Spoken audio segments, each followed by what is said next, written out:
안녕하세요. 네, 저는 비정형 데이터 잘 다뤄보기라는 주제로 이번 발표를 진행할 카카오 모빌리티의 박순영이라고 합니다. 이번 발표는 제 경험과 관점에서 비정형 데이터를 어떤 식으로 사용을 했고 어떤 식으로 또 개선해 나갔는지 하나의 경험 사례로 공유드리고자 합니다.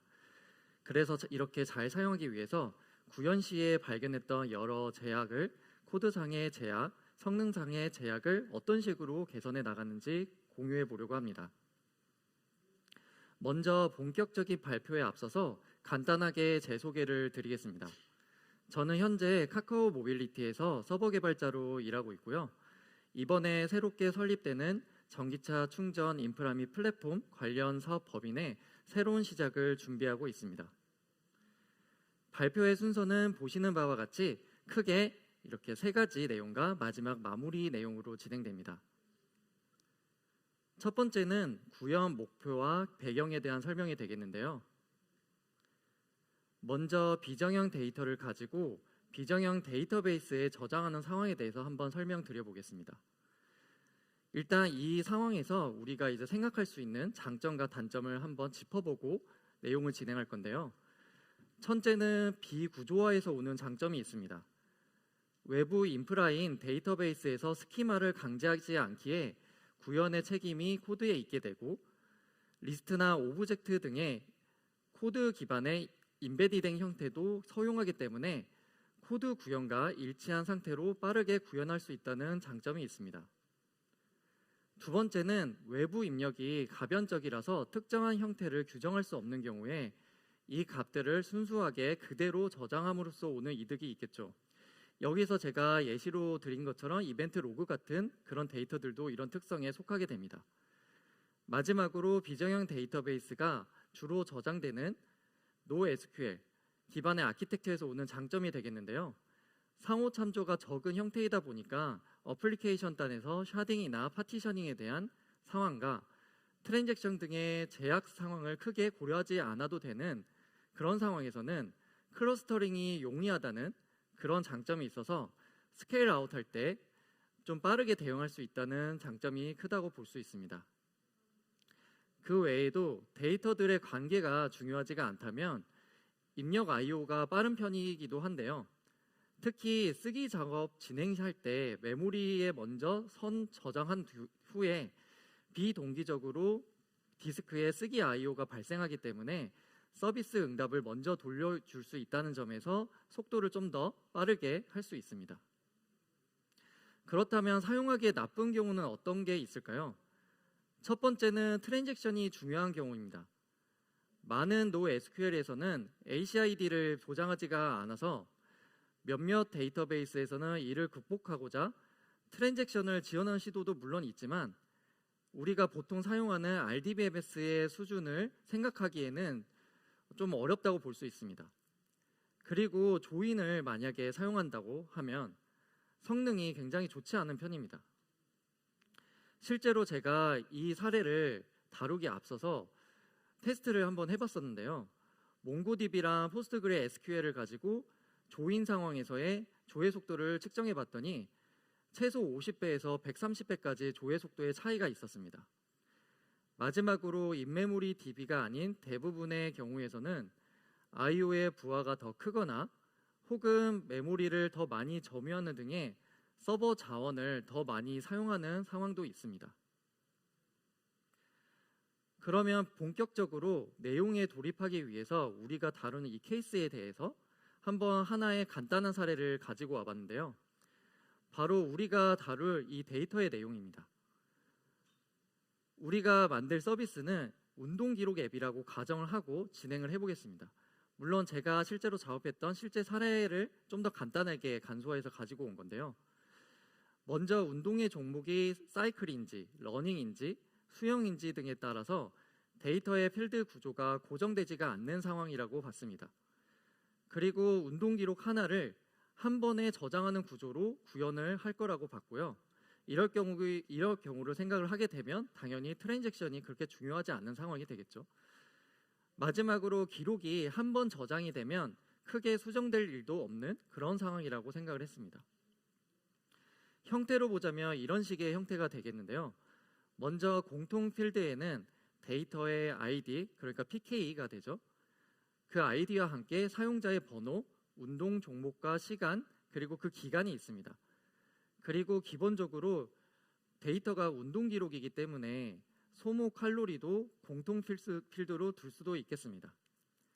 다음으로는 각 운동 종목에 따라서 가변적인 필드의 예시가 되겠는데, 달리기의 경우 케이던스, 속도, 맥박수 등이 포함이 될 거고요.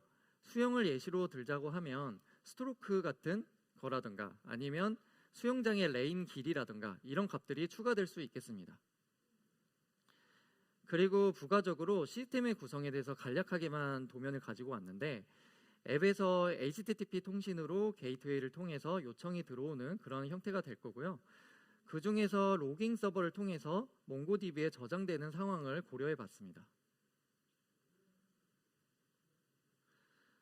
자, 그러면 이제 배경 설명은 다 끝난 것 같은데, 이 내용을 바탕으로 해서 제가 어떤 식으로 고민했고 그리고 오픈소스를 다루면서 어떻게 개선해 나갔는지에 대해서 하나씩 설명드리도록 하겠습니다. 제가 생각하는 모듈화의 관점을 이렇게 세 가지로 정리해 봤는데요. 첫 번째는 추상화, 그리고 사용성, 다음으로 독립성입니다. 각각에 대해서 간략하게만 설명을 드리면, 공통화에 대해서는 먼저 필드들을 공통화하고 메소드들을 추상화하는 그런 상황이 될 거고요. 사용성에 있어서는 이렇게 만들어진 어떤 모듈을 가지고 유지보수가 용이하게 만든과 동시에 기본적으로도 재사용을, 특히 조직에 있는 많은 팀원들이 이 모듈을 재사용할 수 있도록 고려하는 점이 되겠습니다.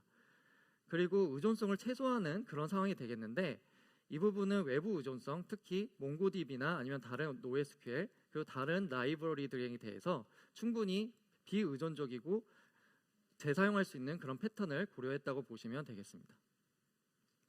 거기에 더해서 데이터 클래스가 데이터의 스키마와 최대한 동일하게 전사되도록 만들어서 코드만 보더라도 데이터의 형태를 잘 알 수 있게 개발자 입장에서의 가시성을 높이고자 하는 부분도 고려했습니다. 이 부분을 조금 부연 설명을 하자면, 몽고DB나 NoSQL 같은 그런 데이터의 특성을 보자면 데이터가 저장된 뒤에 그 데이터 형태를 코드상에서 코드만 보고 파악하기 어려운 점이 있어서 이 부분을 조금 더 투명하게 관리하고자 하는 노력이 있었다고 보시면 될 것 같습니다. 다만 위 관점들을 별 생각 없이 적용을 해보면 스키마 리스라는 상황에도 불구하고 모든 가능성에 대해서 필드를 구현하고, 그리고 그렇게 해서 중복 필드가 남발되는 많은 엔티티 클래스가 생성되거나, 또 그렇다고 이거를 하나의 클래스에 몰아놓으면 솔리드 원칙에서 단일 책임 원칙에 위배되는 상황이 생기게 됩니다.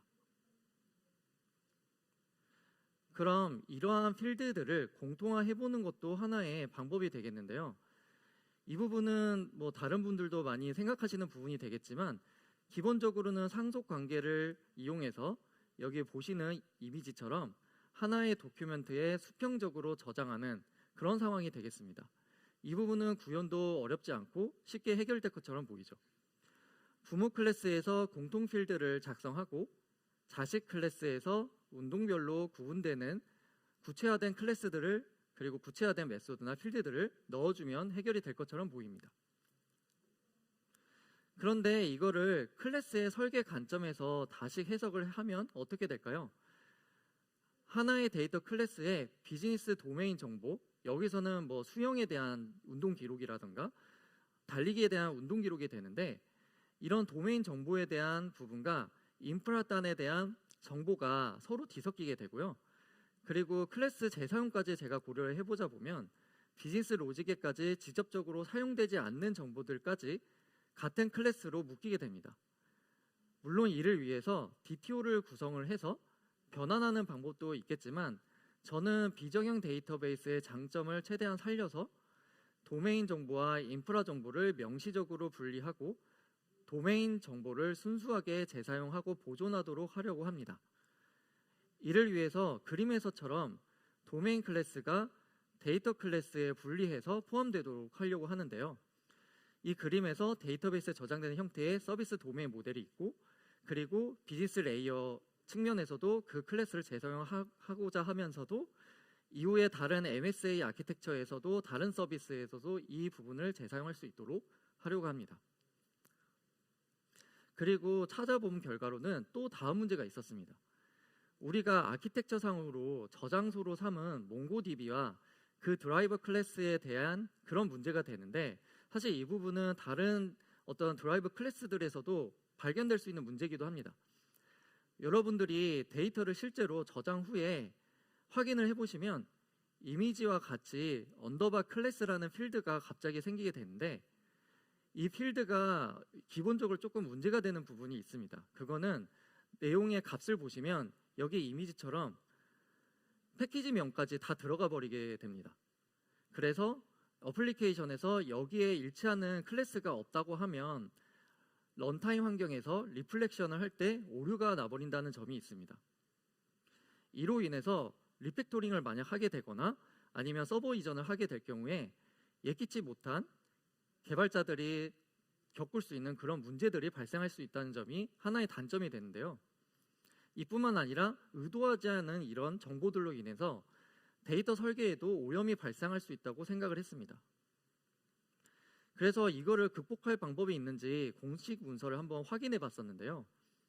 오픈소스 드라이버에서는 언더바 클래스와 무관하게 데이터를 꺼내올 때 타입을 지정해서 불러올 수는 있습니다. 하지만 이렇게 할 경우에 코드를 작성할 때부터 타입을 알아야 되는 부분이 있는데, NoSQL 구조상 실제 필드들이 가변적이기 때문에 불러올 데이터가 어떤 구체 클래스에 대응하는지 코드를 작성하는 순간에는 사실 확정할 수가 없습니다. 그렇다고 해서 구체 클래스의 부모 클래스를 대신 가지고 와서 타입을 매핑을 해버리면 실제로 인스턴스의 각 필드들한테 접속할 때 값이 널로 뜨거나 하는 등의 필드가 누락되는 상황이 실제로 발생을 했습니다. 그래서 이런 문제들을 하나씩 개선해 보겠는데요. 첫 번째는 데이터 모델 클래스를 모듈화하는 부분입니다. 앞서 말씀드렸듯이 인베디드 문서로 각 운동 세부 종목을 설계를 하고, 루트 도큐멘트 입장에서는 각 세부 종목의 데이터를 직접 참조하지 않고 추상 클래스를 참조하도록 하겠습니다. 덧붙여 추상 클래스에 선언을 할 때 구현을 강제할 메소드를 미리 작성을 해두면 이 모듈을 가져다 쓰는 개발자의 입장에서는 구현을 강제받게 되어서 코드의 일관성을 유지함과 동시에 구체 클래스에 대한 세부 구현을 일임할 수가 있게 되는 거죠. 다음은 앞서 말씀드린 문제 중 하나인 이식성에 대한 부분이 되겠습니다. 제가 생각하기에 먼저 패키지까지 포함된 이러한 자바의 풀네임을 사용하지 않고 운동 종목명을 직접 사용하는 게 가식성도 확보가 되고 이식성도 같이 해결되겠다고 생각을 했습니다. 단순하게 보자면 오픈소스 라이브러리에서 제공하는 타입 알리아스 어노테이션을 쓰면 해결될 것처럼 보였습니다. 그런데 이 부분도 실제로 사용을 해보니까 여전히 언더바 클래스 필드는 사라지지 않았고요. 그대로 따라다니게 되었습니다. 이 부분도 앞서 말씀드린 데이터 오염이 있다고 생각을 했었고, 그리고 현 설계상에서는 이 필드가 클래스에 매핑되는 단위, 그러니까 여기 이미지에서 보시다시피 각 오브젝트마다 중복된 여러 필드가 계속 등장하게 됩니다. 만약에 이 언더바 필드를 제거를 하고 위에서 보시는 타입 스위밍이라는 필드만 남겨서 이 필드를 통해서 타입이 매핑된다고 하면 훨씬 더 간결해질 것 같은데, 중복된 의미의 필드가 2개 더 추가가 되는 셈이죠. 그 외에도 만약에 디테일 필드가 개인정보에 속한다고 보면, 그리고 이 디테일 내부에 있는 모든 데이터를 하나의 스트링으로 암호화를 한다고 하면 어떻게 될까요? 언더바 필드에 접근할 수 없는 상태다 보니까 복호화 과정과 리플렉션 과정이 굉장히 복잡해집니다. 그래서 해결책을 한번 고민해 봤는데요. 1번은 첫 번째로 하는 거는 언더바 필드를 먼저 제거해 보자. 그리고 두 번째는 이런 다큐멘트의 운동 타입 필드만으로 디테일 클래스의 구체 클래스로 매핑할 수 있도록 구현을 한번 해보자였습니다. 이렇게 하면 한번 해결이 될 것 같습니다. 이 문제를 해결하기 위해서 일단 이렇게 장표에서는 제가 상세하게 내용을 쓰긴 했지만 간략하게 한번 설명을 드려보면, 오픈소스에서는 별도의 지원이 일단 없었기 때문에 직접 코드를 분석하고 고쳐보는 그런 과정이라고 보시면 되겠습니다. 여기서 중요한 제가 가지고 갔던 그런 관점은 최소한의 수정사항과 오픈소스의 원래 설계의 의도를 최소한으로 해치지 않도록 작업하는 게 중요하다고 봤는데요. 이렇게 함으로써 이 모듈을 사용하는 개발자들이 사용을 할 때 오픈소스의 원래 의도를 이렇게 해치지 않는 선에서 사용할 수 있고 러닝 커브가 증가하지 않도록 구현을 했다고 보시면 되겠습니다. 그 결과로 이렇게 데이터에서 언더바 클래스를 빠질 수 있게 구현을 했는데요. 보시다시피 타임만 남게 되었습니다. 근데 이렇게 구현을 해보면 실제로 쓰기에는 살짝 불편할 겁니다. 왜냐하면 그 구현 코드들이 캡슐화 모듈화가 전혀 안 되어 있고, 그래서 이 코드를 가져다가 다른 팀원들이 쓴다고 가정해보면 이 코드 전체적인 과정, 그리고 이 코드의 전체적인 내용을 모든 프로젝트에 복사해서 붙여넣어야 되는 그런 번거로운 상황이 발생을 하죠. 그래서 모듈화를 하면서 사용성을 높여보기로 하겠습니다. 자바에서는 어노테이션이 있으니까 어노테이션의 선언만으로 이 설정을 가져다 쓸 수 있게 구현을 하는 게 기본이겠죠. 특히 저희의 상황에서는 스프링 부트 기반의 어플리케이션이었기 때문에 어노테이션을 쓰는데 그렇게 간섭적으로 이상하지 않은 상황이라고 보셔도 되겠습니다. 그리고 사용하는 개발자들을 배려하기 위해서 매핑 처리가, 그러니까 매핑 정보가 없을 경우에 예외 처리도 미리 캡슐화해서 해뒀습니다. 실제 사례에서는 먼저 각 개발자들이 수용 종목에 대해서 구현하고 싶다면 추상 클래스를 상속받아 구현하고 위에 어노테이션만 선언을 해주면, 그리고 이 그림처럼 밸류 값으로 해당 타입을 바로 넘기기만 하면 인식되도록 구현을 했습니다. 그리고 마지막으로 이 설정과 인프라 처리 전부를 스프링 어플리케이션의 어노테이션으로 넣기만 하면 그대로 쓸 수 있도록 캡슐화를 했습니다. 이렇게 완성된 내용들을 잘 파일로 빌드해서 넥서스 레포지토리 등을 통해서 각 팀에게 배포합니다. 이제 각 팀들은 맡은 운동 종목별로 세부적인 구현을 할 수 있게 되었죠. 세 번째 내용은 성능을 높이자라는 파트인데요. 참고로 여기서도 앞 챕터의 캡슐화, 모듈화는 유지하면서 진행하니 참고하시면서 들으시면 되겠습니다.